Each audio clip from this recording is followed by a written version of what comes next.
성령 충만 그리고 인생의 광야길이라는 제목을 삼고 오늘 주신 말씀을 함께 상고해 보도록 하겠습니다. 여러분 다 뉴스를 보셨겠지만 길게 느껴진 이번 이 한 주를 지내면서 저는 2000년 전에 예수님이 이 땅에 오셨던 그때의 그 이스라엘 나라, 그 정국, 그 나라, 그 상황을 한번 생각해 보게 되었습니다. 예수님이 오신 그때 그 정국, 그 상황은 굉장히 혼란스러웠고 막막했고 앞이 캄캄했던 그러한 시대였습니다. 그러한 혼란과 어려움 가운데 하나님이신 예수 그리스도께서 육신의 몸을 입고 찾아오셨다는 이 사실이 이 한 주간 더 참 마음에 와닿게 되면서 우리나라를 바라보면서 참 이렇게 마음에 와닿게 되었습니다. 참 그 어느 때보다도 확실한 우리가 믿음의 바탕 위에 서지 않으면 설 수가 없는 오늘의 이 시대가 아닌가 생각이 듭니다. 지난 주간에 참 새벽 기도를 마치고 뉴스를 보는 순간 우리 대한민국에서 벌어진 일로 인해서 한 주간 마음고생이 이만저만이 아니었습니다. 그래도 마음을 추스리고 이 말씀을 준비하며 묵상하는 가운데 그 어느 때보다도 성령 충만함이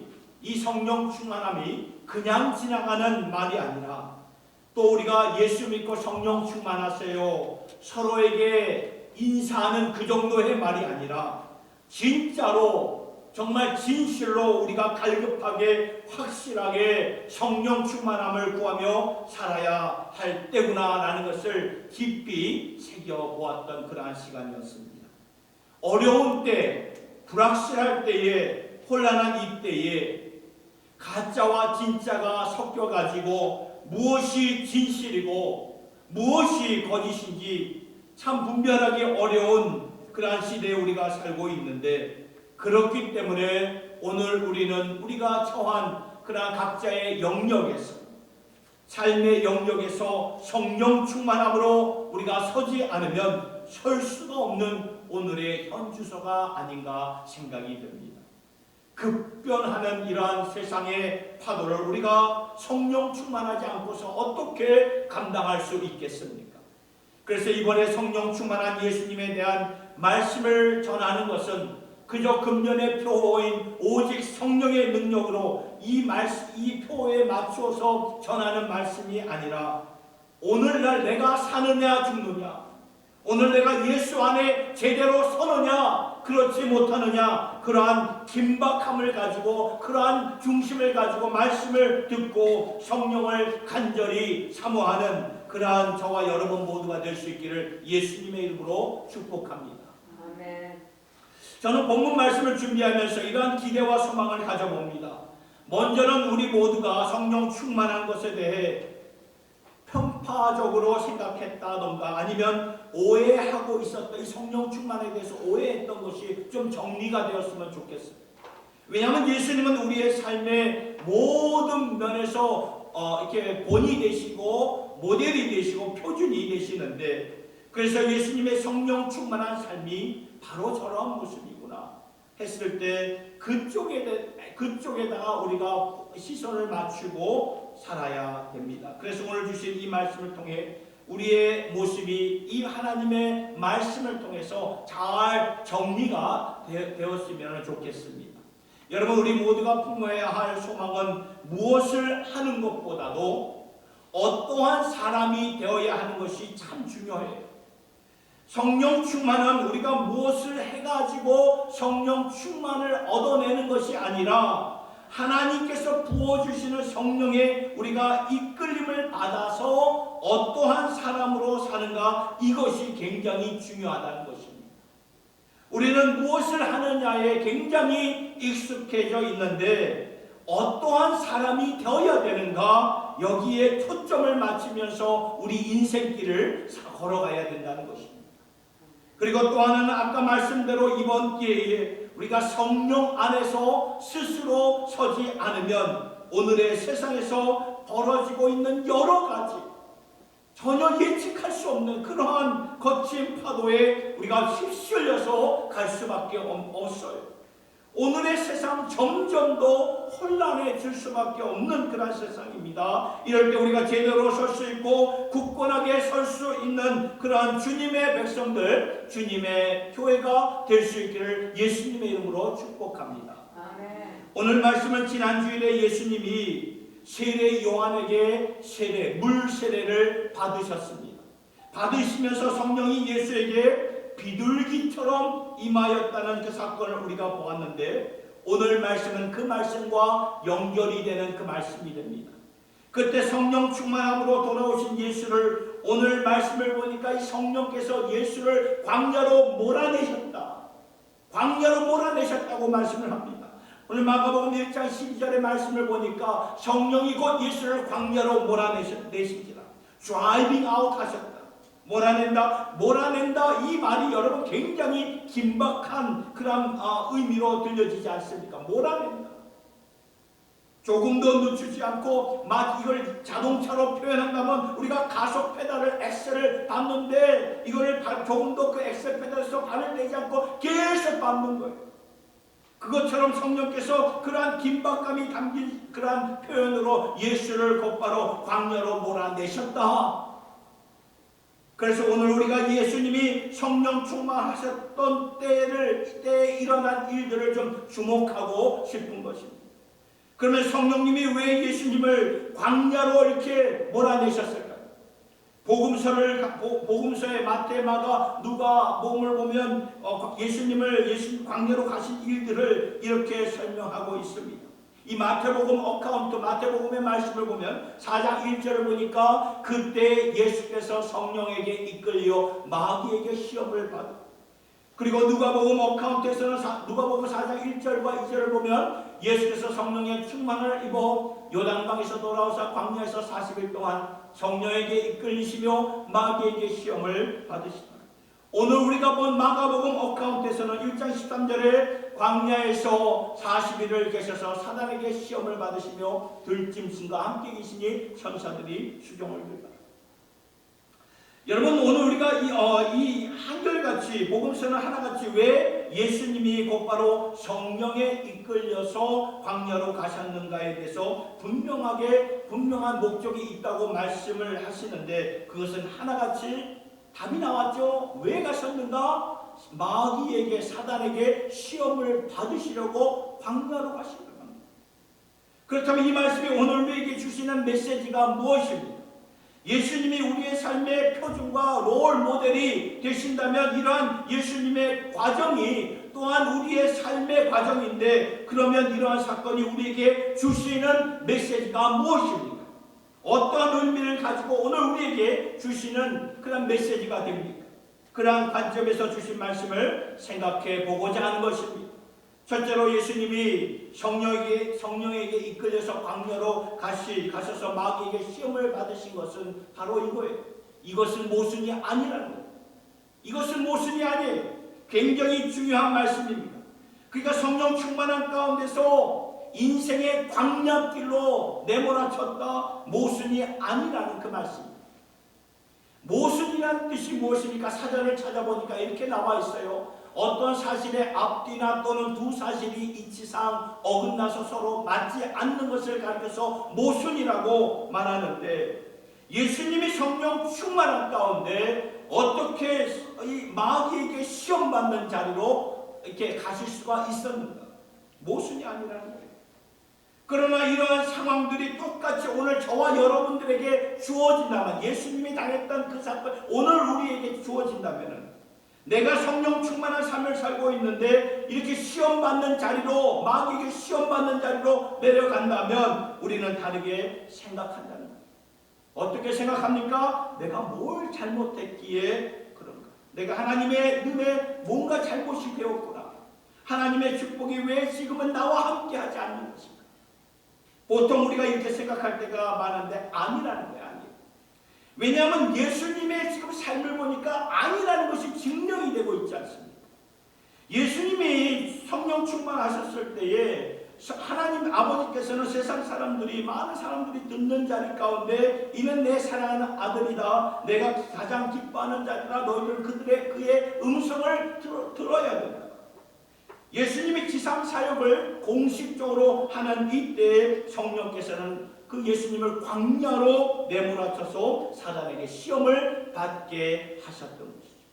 그러니까 여러분 성령 충만함과 지금 인생의 그 광야의 길로 떨어지는 것은 모순이 아니라는 거예요. 성령 충만, 은혜 충만, 믿음 충만하면서 내가 사탄에게 시험을 받는다? 모순이 아니에요. 이것부터 우리가 정리를 잘 하셔야 됩니다. 그렇지 않으면 우리의 믿음 생활이요 하다가 흔들릴 수가 있어요. 뭔가 잘못됐구나. 나는 열심히 신앙생활을 했는데 이거 뭔가 잘못된 것이 아닌가? 회의가 생기고 질문이 생기고 어떻게 보면 영적으로 굉장히 다운이 될 수가 있다는 거예요. 그래서 이것부터 우리가 잘 정리를 하셔야 돼요. 성령 충만한 가운데 이러한 자리로도 갈 수가 있구나. 이렇게 우리가 볼 수 있어야 되는 것입니다. 우리가 지난 몇 달 동안 앞서 행하시는 성령 하나님에 대한 말씀을 사도행전 말씀을 통해서 이렇게 보았는데 여러분 이 사도행전은 초대교회의 역사를 기록한 그런 말씀이에요. 거기서 가장 먼저 세워진 교회가 예루살렘 교회였습니다. 예루살렘 교회가 성령 충만함을 받아서 정말 얼마나 신나게 사역을 감당했는지 모릅니다. 그래서 하루에 말씀을 보니까 3,000명, 5,000명씩 회개하며 주님께로 돌아와 세례받는 그런 성도들이 그런 일들이 막 있었는데 이게 한 번만으로 끝난 게 아니라 지속적으로 이러한 일들이 계속 있었던 것이죠. 그러니까 소위 예루살렘 교회는 잘 나가는 교회였고 성령 충만한 그런 교회였는데 그 교회가 어느 날 갑자기 박해의 그 회오리 바람이 불고 맙니다. 박해의 바람이 불면서 그들의 지도자였던 스데반 집사가 순교를 당하게 되고 많은 성도들은 그 박해로 뿔뿔이 흩어지게 되죠. 이러한 상황을 인간적인 그런 생각으로 인간적인 눈으로 본다면 이게 도대체 뭔 일이지? 우리가 하나님께 뭘 잘못을 했나? 우리가 그동안 하나님 보시기에 잘못된 일이 뭐지? 이렇게 충분히 생각할 수가 있다는 거예요. 오늘도 이렇게 생각하는 분들이 적지 않아요. 그런데 아니라는 것입니다.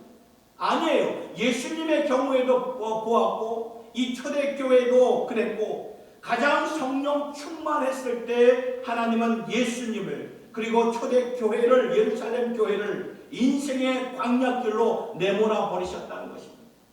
이건 모순이 아니에요. 도리어 그때부터 사도행전의 본격적인 사역이 시작되지 않았습니까? 예루살렘이라는 거품을 벗어버리게 하시고 그때부터 온 유대와 사마리아와 땅끝까지 이르러 내 증인 주님의 증인이 되는 이 사도행전의 본격적인 사역이 그때부터 회오리 바람 박해의 바람이 불 때부터 시작이 된 거예요. 왜 그랬을까요? 성령 충만했기 때문에 하나님이 그 어느 때보다 그들을 붙잡고 계셨기 때문에 그 일을 하나님이 허락하신 거예요. 여러분 우리가 이러한 상황들을 정리하고 마음을 이렇게 잡아야 됩니다. 마음이 흔들리면 다 흔들려요. 다 흔들립니다. 시편 기자가 고백했듯이 우리가 찬양을 함께 우리가 아까 좀 전에 찬양을 함께 불렀듯이 내 마음이 확정되어서 주님께 찬양을 돌리겠습니다. 여러분 우리의 마음이 확정되지 않으면요 흔들려요. 그래서 마음을 우리가 붙잡는 것이 굉장히 중요합니다. 마음을 붙잡으려면 변함없으신 하나님의 사랑 아무리 내가 처한 환경이 참 변할지라도 변함없으신 주님의 은혜를 내가 확신하고 붙잡는 것이 내 마음을 붙잡는 거예요. 예를 들어서 너무나 건강했던 이 몸이 갑자기 이상한 신호가 이렇게 왔을 때 그럴 때 있잖아요. 그리고 청천벽력과 같은 의사의 진단서를 받았을 때 그때 우리가 마음을 잡아야 됩니다. 잘 나가던 나의 비즈니스가 나의 사업이 갑자기 위기에 처했을 때 그때 마음을 붙잡으셔야 돼요. 그렇게 평온했던 가족의 관계가 갑자기 문제가 생겼을 때에 그때 마음을 잡으셔야 된다는 거예요. 그렇지 않으면 이때 마음이 흔들리게 된다는 거예요. 내가 뭔가 잘못됐구나. 성령님이 나에게서 떠나셨구나. 여러분, 이러한 생각들은 우리의 마음을 사로잡고, 이러한 생각들이 우리의 마음을 사로잡고 있으면 진실로 우리가 성령 안에서 굳건하게 설 수가 없어요. 중요한 것은 이때 어떤 상황에도 이때에도 변함없으신 하나님의 사랑, 도리어 이때 나를 확실하게 붙잡고 계신 성령 하나님의 그 임재, 이것을 우리가 꽉 붙들고 살아야 우리가 이때에도 어떤 상황에도 견고하게 설 수 있다는 것입니다. 우리가 잘 아는 찬송가, 이 찬송가예요. 주의 얼굴 뵙기 전에 내 영혼이 은총이고, 그 찬송인데, 주의 얼굴 뵙기 전에 멀리 배던 하늘나라 내 마음속에 이루어지니 날로 날로 가깝도다. 여러분, 그러한 힘든 상황, 내가 살아가면서 힘든 상황과 형편, 환경을 보았을 때 우리의 눈에서 보여지는 것은 멀리 배는 하늘나라예요. 멀리 배는 하늘나라. 그렇잖아요. 어려운 환경이 있을 때 우리 눈에 보여도 멀리 배는 하늘나라. 그런데 그 하늘나라가 내 마음속에서 이루어지니까 날로 날로 어떻게 된 거죠? 가까워지는 거예요. 내 마음속에서 이루어지니까. 그래서 그 다음 구절을 보니까 높은 산이 거친 들이 궁궐이나 초막이나 내 주 예수 모신 곳이 그 어디나 하늘나라. 이러한 마음들이 확고해질 때 산들이나 궁궐이나 초막이나 거친들이나 상관이 없는, 거기에 매여 있지 않다는 거예요. 그 어떠한 인생의 광야의 길로 내가 떨어진다 할지라도, 거기서 내가 마귀에게 시험을 받는다 할지라도, 이 찬송가의 가사 그대로 내 마음속에 이루어진 거, 내 마음속. 이 마음으로 충만해져 있으면 그곳에서도 내가 하나님의 나라를 이루면서 살아가게 된다는 그 말씀입니다. 그러하려면 오늘 주신 이 말씀을 붙잡고 이 두 가지는 모순이 아니구나. 성령 충만한 삶과 인생의 광야길로 내려가는 이 두 가지는 모순이 아니구나. 여러분, 같이 가는 거예요. 이 두 가지, 성령 충만함과 인생의 광야길로 때로는 가는 게 어쩜 같이 가는 거예요. 왜냐하면 성령 충만하기 때문에 하나님께서 이것을 허락하시는 거예요. 오늘 우리가 이 말씀으로 힘 얻으시고 격려 받으시고 우리의 마음들이 확정되기를 예수님의 이름으로 축복합니다. 아멘. 두 번째로 본문을 통해 드리고 싶은 말씀은, 광야는 예수님이 성령에게 이끌려 광야로 가서 마귀에게 시험을 받은 것은 우리 믿음을 시험하는 자리예요. 이게 오늘 우리에게 주시는 교훈이에요. 우리 믿음을 시험하는 자리예요. 굉장히 중요합니다. 광야는 우리의 믿음을 시험하는 자리. 여러분, 시험이라는 단어를 영어로 보면은 두 개의 단어가 나옵니다. 그런데 그 두 단어의 의미는 완전히 다른 의미를 다루고 있지 않습니까? 하나는 무엇입니까? 템테이션이에요. 템테이션. 유혹을 주는 시험입니다. 그러니까 사람에게 유혹을 주어서 죄로 넘어뜨리게 하는 그러한 시험이 있는가 반면에, 또 하나는 무엇입니까? 테스트예요. 우리를 더욱더 강하게 세우기 위해 허락된 시험이 있다는 것입니다. 이해가 되시나요, 여러분? 템테이션과 테스트, 너무나 같은 시험이지만 다른 시험이에요. 쉽게 말하면 우리가 다 경험했듯이 우리가 다 학창시절 때 시험을 보지 않았습니까? 중간고사, 기말고사, 학력평가고사, 요즘은 수능이라고 말하지 않습니까? 그리고 이 미국에서는 SAT나 AP의 그런 시험의 과정이 있어요. 이러한 시험들을 치르는 이유가 무엇이에요? 학생들이 지금 얼마나 이 배운 것에 대해서 얼마나 알고 있는가, 테스트를 통해서 알 수 있는 것. 테스트를 하지 않으면 알 수가 없어요. 시험을 보면서 나의 부족한 부분을 다시 채울 수가 있는 것이고, 잘하는 부분은 확신을 가지게 되는 것이고, 그래서 테스트, 시험이 꼭 필요하다는 것입니다. 이와 같이 이처럼 영적인 삶에도 이러한 테스트가 필요하다는 거예요. 그렇다면 하나님이 주시는 그 시험은 무엇일까요? 성경을 보면 야고보서 1장 13절의 말씀에 이렇게 나와 있어요. 사람이 시험을 받을 때에 내가 하나님께 시험을 받는다 하지 말지니 하나님은 악에게 시험을 받지도 아니하시고 친히 아무도 시험하지 아니하십니다. 여기서 말하는 시험은 템테이션을 가리키는 거예요. 이 말씀에서 주신 시험은 템테이션, 유혹입니다. 죄로 인하여 쓰러지고 실족시키기 위해 주어지는 시험. 그러나 하나님은 그러한 시험을 주지 않는다고 말씀해요. 그러한 시험은 하나님께로부터 오는 것이 아니다라고 성경은 분명히 말씀하고 있지 않습니까? 그러나 히브리서 2장 18절의 말씀에 이런 말씀이 또 있어요. 그가 바로 예수가 시험을 받아 고난을 당하셨은즉 시험받는 자들 누구예요? 바로 우리들입니다. 우리들, 예수 안에 거하는 우리들이에요. 우리들을 능히 도우셨습니다. 여기서 말하는 시험은 테스트예요. 테스트. 예수님도 테스트, 그 시험을 받으셨고 지금 예수를 따르는 우리들도 예수님처럼 이 시험을 받는다는 것입니다. 이것은 유익한 거예요. 해로운 게 아니에요. 유익한 것이고 하나님께서 허락하신다는 것입니다. 여러분, 부모가 자식을 우리가 자식을 키울 때 자식이 갓난아기서부터 이 자라나는 그 과정 다 우리가 보아왔지 않았습니까? 그래서 이 자식이 어렸을 때도 그랬고 나중에 10대가 되어서도 그렇고 나중에 결혼해서도 그렇고 아무리 성인이 되었다 할지라도 부모에게는 자식은 자식이에요. 부모의 눈에는 자식은 자식이에요. 그리고 자식이 어려운 일을 당하면 그렇게 힘들어하는 것이 부모예요. 부모가 어쩌면 자식보다 더 힘들어해요. 자식은 잘 몰라요. 제가 부모가 되보니까 알겠더라고요. 자식이 인생살이 가운데 여러분이 그래서 할 수만 있다면 내가 대신 자식의 그 어려움을 대신 지고 싶어하는 것이 이 부모의 마음이 아닙니까? 그러나 부모는 알아요. 압니다. 뭘 압니까? 자식이 이 험준한 인생살이 가운데 삶의 그 순간순간마다 오는 그 어려움의 관문들을 직접 내가 견뎌내지 않으면 자랄 수가 없고 성숙해질 수가 없다는 것을 부모는 안다는 거예요. 그래서 시험의 길을 반드시 내 스스로 헤쳐나가면서 경험하면서 성숙해져라. 이 어려움을 반드시 통과하여 너의 가능성에 날개를 펴보라 하면서 부모의 실력은 참 뼈를 깎는 그런 어려운 고통이 임하지만 묵묵히 지켜보면서 기도하며 그리고 그 어려운 길을 잘 걸을 수 있도록 옆에서 응원하는 것이 우리 부모의 마음이 아닙니까? 이와 같이 하나님도 우리 아버지가 되시다.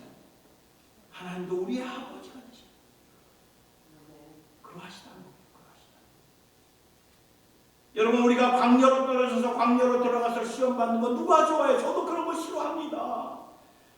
그러한 어려움 없었으면 좋겠어요. 그런데 한 가지 분명한 것은 있습니다. 어려움이 없으면 우리는 계속 자라지 못한다. 성숙하지 못해요. 여러분, 어려움이 없으면 우리는 유혹이라는 그 시험을 받고 넘어지게 됩니다. 어려움이 없습니다. 여러분, 창세기에 나오는 아담과 하와를 보세요. 아담과 하와가 아무런 어려움이 없었잖아요. 그 에덴 동산에 무슨 어려움이 있었습니까? 아무런 어려움이 없는 에덴 동산에서 어려움이 없으니까 왕창 타락하지 않습니까? 쓰러지지 않았습니까? 그것을 아시고 하나님께서는 때때로 우리에게 시험을 허락하신다는 겁니다.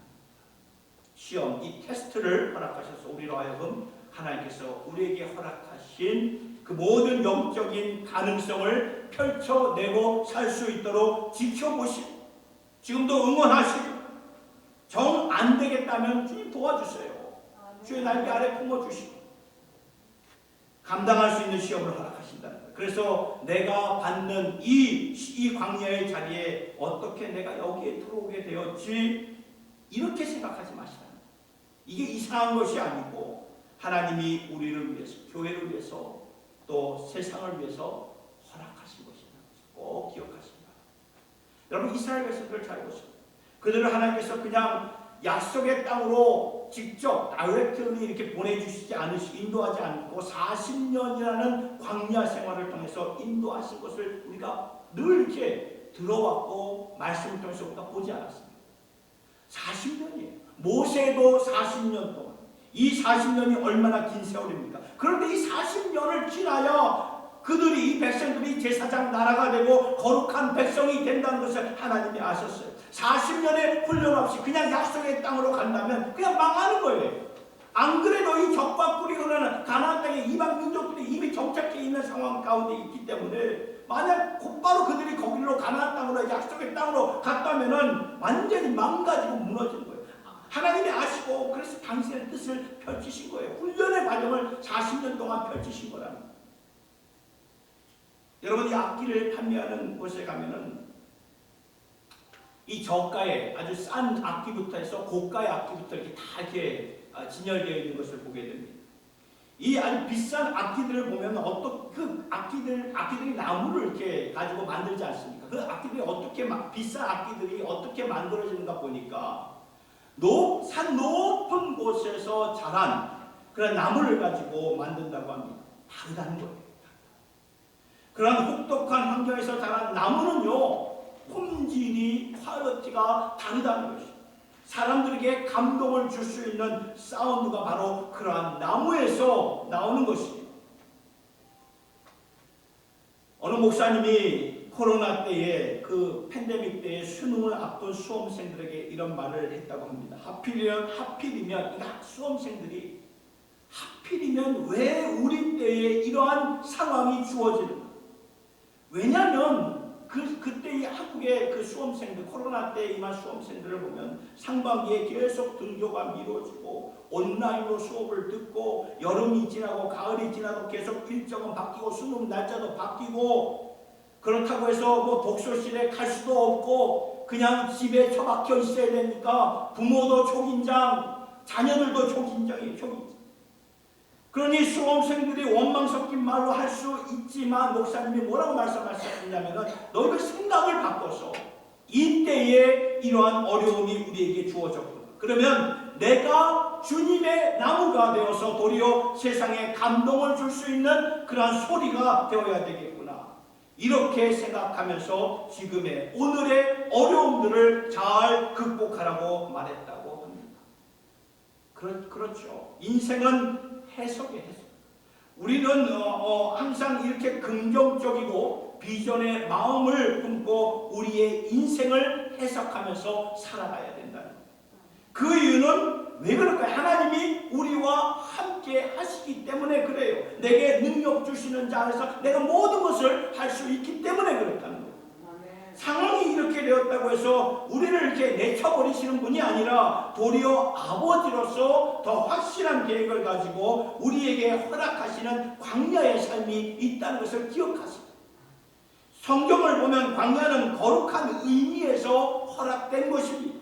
예수님의 광야 생활을 비롯해서 그곳에서 하나님이 허락하시는 그 테스트, 그 시험을 통해 우리가 더욱더 믿음으로 굳건하게 세워질 수 있는 이 긍정적인 마음을 가지고 오늘의 이 광야 같은 세상 아닙니까? 우리 모두 이러한 세상 속에서 승리하며 살아갈 수 있기를 예수님의 이름으로 축복합니다. 아멘.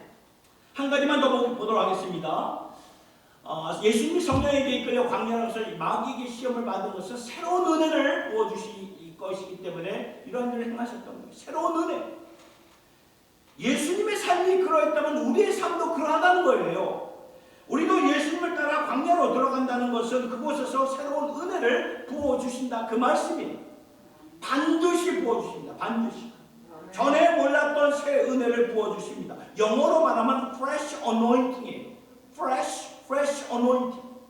지금도 기름 부음이 있지만 이제는 fresh anointing으로 전에 몰랐던 새로운 은혜를 부어주십니다. 본문을 보면 그곳 광야에서 예수님이 시험을 받으면서 누구와 함께 있었다? 들짐승과 함께 있었다고 성경은 말해요. 들짐승. 굉장히 dangerous한, 굉장히 위험했던 상황 아닙니까? 그런데 천사들이 주님께 수종들더라. 무슨 말입니까? 하나님이 그 예수를 홀로 남겨둔 것이 아니라는 말이에요. 분명히 광야는 마귀가 우리를 시험하는 곳인데 마귀를 통해 하나님이 허락하시는 시험이 있지만 이 마귀의 역사도 여러분 하나님의 주권 아래 있다는 거 여러분 아셔야 돼요. 마귀가 이렇게 하는 것도 하나님의 주권 아래 하는 거예요. 그곳에서 아무리 마귀가 우리에게 시험을 줄지라도 거기에서 하나님의 새로운 은혜, 그 기름 부으심이 있다는 그 말. 여러분, 예수님의 경우에는 천사들이 그러한 광야에서 천사들이 수종을 들었는데, 여러분 성경을 보니까 우리에게도 똑같이 하나님께서 자신의 그 천사들을 보내셔서 우리들을 돌보아 주신다고 성경은 말씀하고 있어요. 그 말씀이 히브리서 1장 14절의 말씀입니다. 한번 보실까요? 모든 천사들은 섬기는 영으로서 구원받을 상속자들, 바로 우리들을 가리키는 거예요. 구원받을 상속자들을 위하여, 우리들을 위하여 섬기라고 보내심이 아닙니다. 하나님의 천군 천사들이 오늘 저와 여러분 예수 믿는 우리들을 돌보고 보호하고 우리에게 수종들라고 보내주신 얼마나 큰 힘이 됩니까? 얼마나 여러분 이게 에너지가 막 이제 솟아납니까? 그래서 시편 91편 3절의 말씀을 보면 이런 말씀이 있어요. 이는 그가 너를 새 사냥꾼의 올무에서와 심한 전염병에서 건지실 것이니로되, 그리고 11절에 가서는 뭐냐면 그가 너를 위하여 그의 천사들을 명령하사 내 모든 길에서 너를 지키게 하시니라. 아멘. 무슨 말입니까? 이러한 질병 가운데서 천사들을 명하여 그 모든 길에서 너를 지켜내십니다. 하나님의 약속이, 하나님의 프로미스예요. 그뿐만이 아니죠. 천사들을 통해서만 역사하시는 것이 아니라 하나님께서 친히 역사하신다는 그 말씀입니다. 여호수아 1장 9절의 말씀을 보면 이제 막막한 길을 걷는 이 여호수아에게 이런 말씀하셨어요.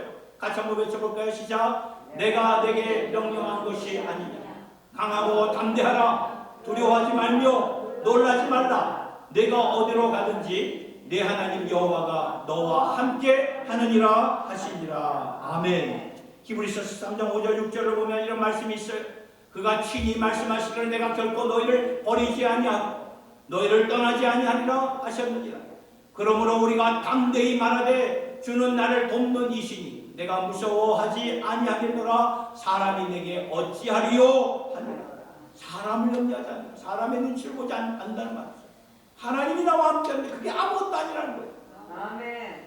여러분, 인생살이 가운데 이 모든 시험 가운데 하나님이 우리와 함께 하심을 믿으시기 바랍니다. 아멘. 하나님은 우리를 돕는 분이세요. 돕는 분. 아멘. 그러니 무서워할 필요가 전혀 없습니다. 전에 몰랐던 도리어 새로운 은혜가 부어주신다는 것입니다. 아멘. 여러분, 시편은 많은 경우가 광야에서 쓴 그런 시편이 맞습니다. 질병이든 위기든 죽음의 직전이든 그런 임종 앞에서든지 곧 숨이 넘어가는 순간에 쓴 시편들이 참 많은데, 그러니까 그때 발견한 하나님의 그 보배로운 말씀이라는 말씀이죠.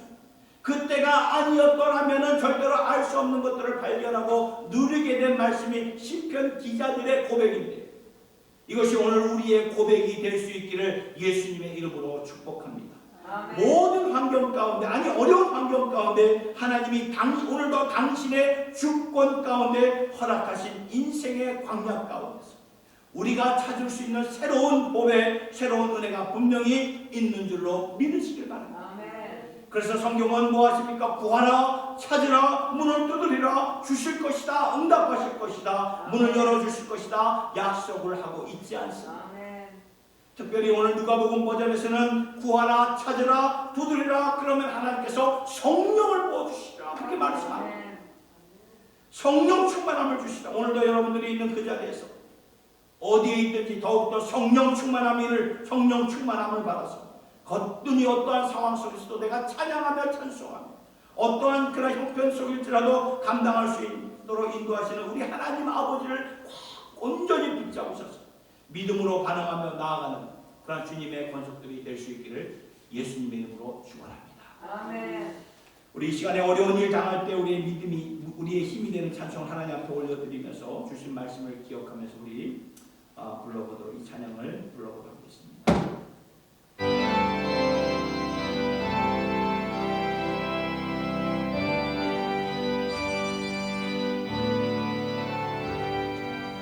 Oh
의지할 것뿐일세.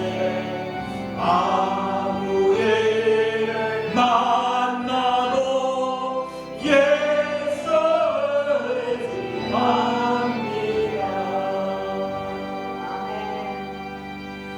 여러분, 우리가 인생살이에서 어려운 일을 당하면은 예수 의지하시면 됩니다. 그리고 약속하신 주의 은혜를 구하세요. 찾으세요. 문을 두드리세요.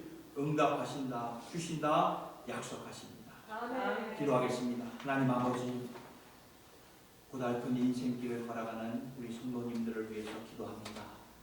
우리는 많은 경우에 내가 무엇을 잘못했기에, 나로 인하여 무엇을 실망하셨기에 이러한 시험이 내게 벌어지는가, 이렇게 생각할 때가 있습니다. 그러나 오늘 말씀을 보니까 예수님은 성령 충만하신 가운데 광야로 가셔서 시험을 받으셨습니다. 이 말씀에 의지하여 오늘 우리도 예수님처럼 성령 충만하여 도리어 이 때를 허락하신다는 것을 깨닫고 우리의 마음이 흔들리지 않고 우리의 마음이 믿음으로 확정되고 확정될 수 있도록 우리의 성도들을 붙잡아 주시옵소서. 하나님이 허락하시는 이 시험, 테스트는 결국에는 우리를 살리시려고, 더욱더 강건하게 하시려고, 더욱더 우리를 왕같은 제사장으로 만드신다는 것을, 허락하신다는 것을 오늘 말씀에서 보았습니다. 이 믿음을 가지고 잘 견디며 살아가는 주님의 권속들 되게 하여 주시옵소서. 견딜 수 있는 믿음과 은혜를 주신다고 약속하셨사오니 그 믿음, 소망, 사랑으로 잘 우리가 견뎌서 왕같은 제사장으로 정금같은 그런 신앙으로 나오게 하여 주시옵소서. 광야 같은 세상에서 전에 몰랐던 새로운 은혜를 주시고 발견해 주신 그 주님을 믿습니다.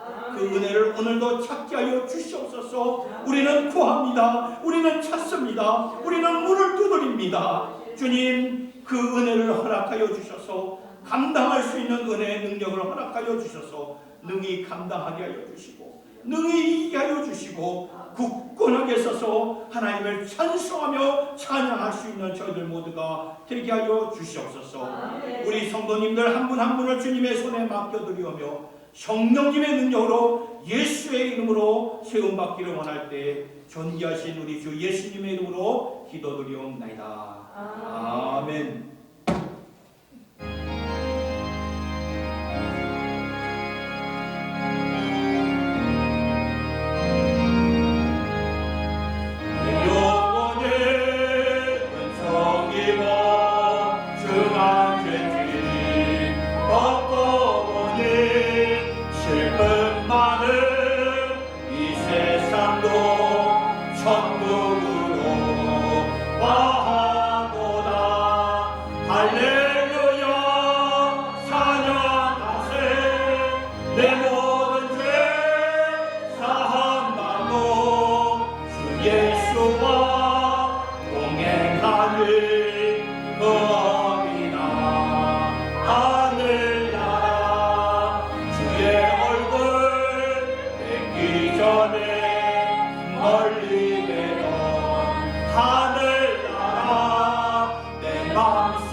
소망